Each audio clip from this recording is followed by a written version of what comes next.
Ruben Amorim, Manchester United, the first full season? Only this time, he's got even bigger problems staring him in the face. Well, yeah, I mean, they certainly need a number 9. They've spent money to bring in Cunha from Wolves and Mbeumo from Brentford, but they're really number 10s in Ruben Amorim's 3-4-3 system.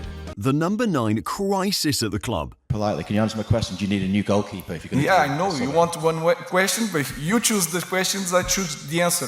The goalkeeping situation that's becoming a mess. Anthony, Alejandro Garnacho, Tyrell Malacia, Marcus Rashford and Jadon Sancho have all informed the club that they want to leave. The players on exile. Add this to the season starting in a couple of weeks, and Ruben Amorim must be thinking one thing: what the hell has he gotten himself into? Pretty sure when he accepted the role to become head coach of the club last November, even Ruben Amorim wouldn't have known it would get this bad. We are going to suffer for a long period, and we will try to win games. This will take time, but I know we have to win games. We could win, we could lose if it was not Onana, so we have to understand that and think and be pragmatical that these guys...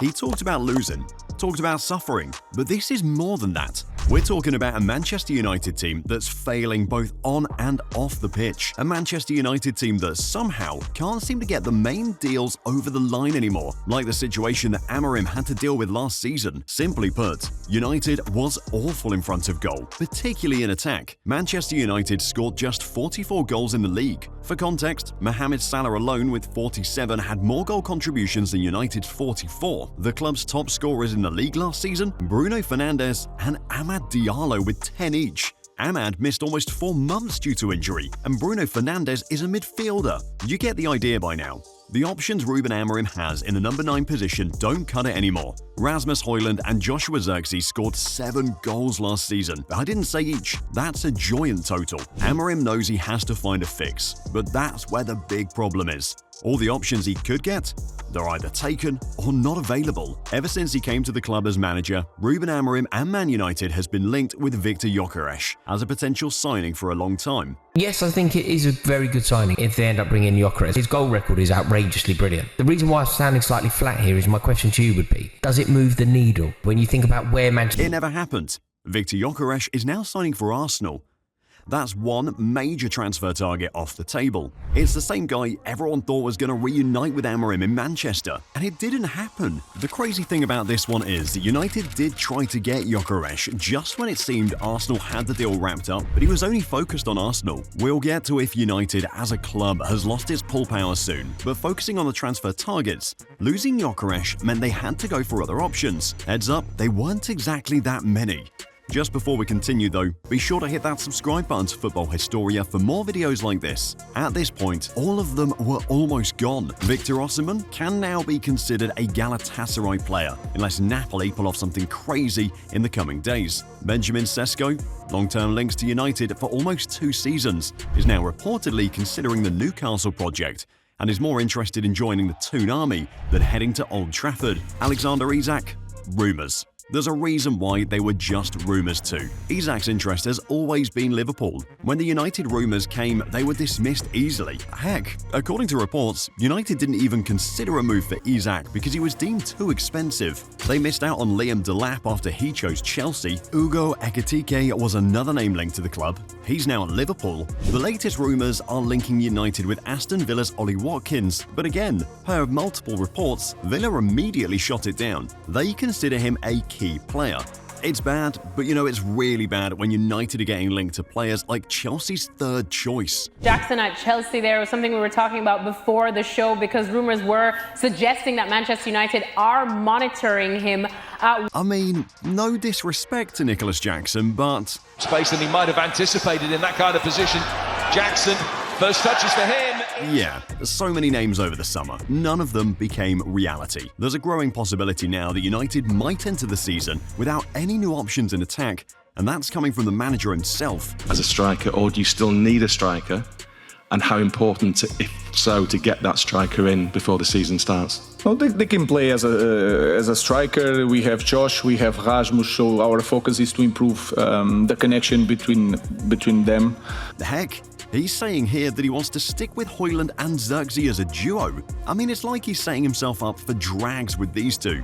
And the worst part is, the number 9 position isn't the only one United needs an urgent fix to. If they continue with the current option they've got in that position, it could become even worse. Does Ruben Amorim need a new goalkeeper? Well, if you've watched Onana ever since he came to United in 2023, the answer would be yes. Onana. You know, I respect everyone, but to say that, then you need to get the answer.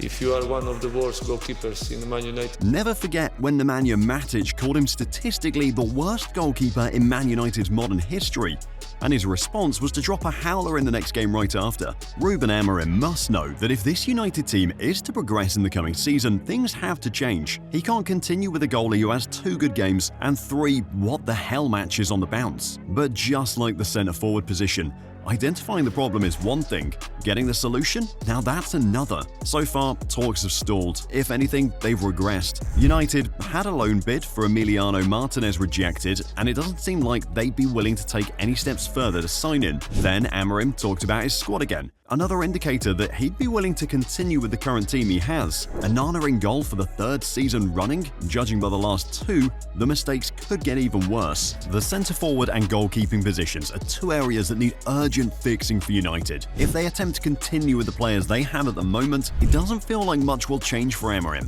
But that's just one side of the problem. Another one is with the players he's got. He doesn't want some of them there. This is quite big news, actually. All of these players that you can see behind us, Marcus Rashford, Jadon Sancho, Alejandro Garnacho, Anthony, Tyrell Malacia have all informed, we understand, Manchester United that they want to leave.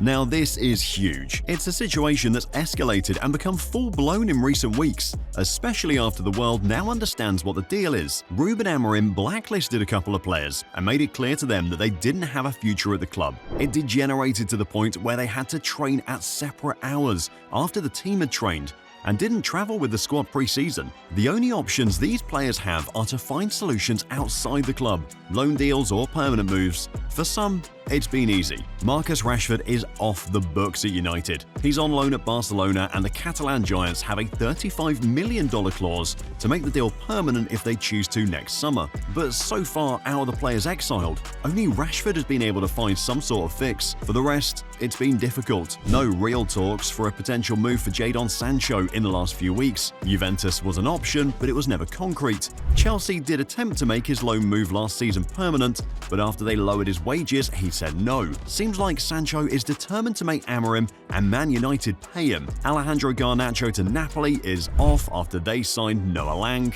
There hasn't been any real talk of a move after that. For Tyrell Malacia and Anthony, there hasn't been anything at all. See guys, this is a big problem for Ruben Amorim. If he and the club can't find solutions to these players, he might have to backtrack and play them. If he does, it could have a negative effect. I mean, just think about what his reaction to the question of whether Garnacho still had a place in the United team was months back. Obviously, you're very close with Alejandro. Are you hopeful that he could end up staying at the club, or do you not know? Alejandro is a really good player. He laughed. Now imagine him having to backtrack and play the same Garnacho despite everything he said about him. With all of this, you get the impression that Ruben Amorim is a principled man, a coach who sticks to his tactics no matter what, especially his formation. He's talked about how he isn't going to change from the 3-4-2-1 or hybrid 3-4-3 no matter what. The problem now isn't the formation, it's the loopholes he's got in fixing them. Let's start from the back. 3 centre-backs. A position where on paper, United seem to have numbers or depth on paper, and when you look at how they play, it might be a positive to look forward to next season. Using 3 at the back means Amorim needs to have centre-backs who are not just comfortable on the ball and play out from the back, but are also comfortable getting dragged into wide positions to cover. Lenny Yoro, when he's fit, has shown this. Aidan Heaven seems like a prospect. A back 3 still feels like the ideal way to get the best out of Harry Maguire, even though he's been suspect at times. But the point here is the profiles match. Matthias de Ligt has looked shaky playing in the middle of a back 3, but on either side it can work. When Lisandro Martinez is fully fit, you'd expect him to start. Central defence seems good. Where the real problems begin for Amorim using this formation is out wide. Wing-backs. The thing with Ruben Amorim's 3-4-3 is that although Man United's squad does suit it, there is one absolutely key position, or rather 2, that could cause a big problem. Because in Amorim's teams, the wing-backs not only provide all the width, but they are crucial for chance creation. Because for context, Sporting's first... Big problems. In the January transfer window, he tried to strengthen, particularly the left-back position. He got Patrick Dorgu from Atalanta, but watching Dorgu play, it's clear he's energetic and wants to fight for every ball, but at the same time, he's still raw, still needs time to develop. Look at the stats about Amorim's wing-backs at Sporting, and Dorgu so far lacks end product. Luke Shaw, when he's fit, if he's fit, at right back looks like the ideal choice. Diogo Dalot is decent at defending, going forward, not so much. The point is, you think of teams that have used 3 at the back in recent seasons, and you understand that the quality of the wing-backs is a big part that determins how well the team can play. Take Xabi Alonso when he was still at Bayer Leverkusen, and his use of wing-backs. In the title-winning season of 2023-24,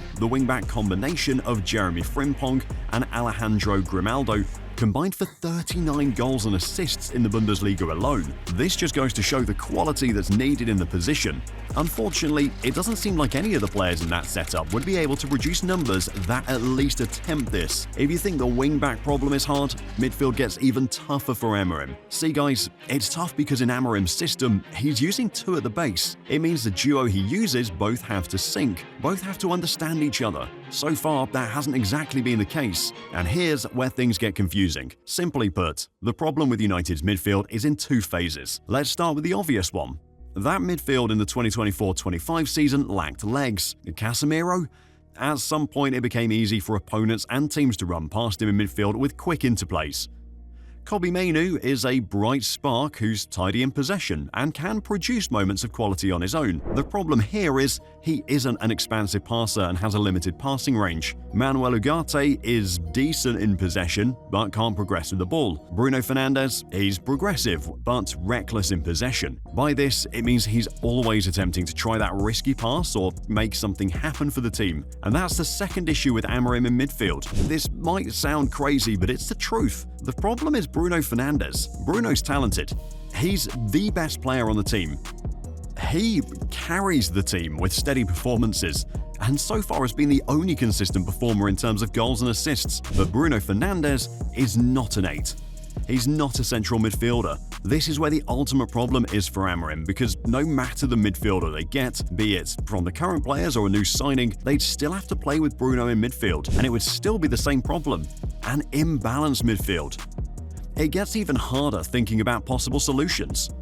Does Amorim risk dropping Bruno Fernandes for a combo with the current players in midfield that might work? Say a Mainoo and Ugarte combination, for example. It's almost impossible to think about. Bruno Fernandes is the star of the United team. He's the club captain. His ability commands a place in the team. You could bring the option of pushing Bruno Fernandes forward and making him one of the 10s in attacks, but Amorim knows his system well. It works better when his best players play. Plus, he's just signed Cunha and Mbeumo to act as 2 10s. Taking Bruno Fernandes further forward, it's a gamble. We've talked about the attack, the need for a number 9. The new signings, Matheus Cunha and Bryan Mbeumo, can score goals, but that would be one of the other roles they'd have to perform in the position. Go to the best teams in the Premier League and take their best players.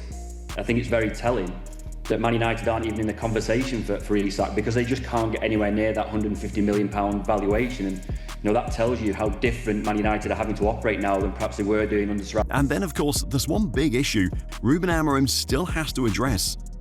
The reality is that Manchester United is still a big team. Commercially, they're not just one of the biggest teams in England, but in the entire world. Nothing will change that.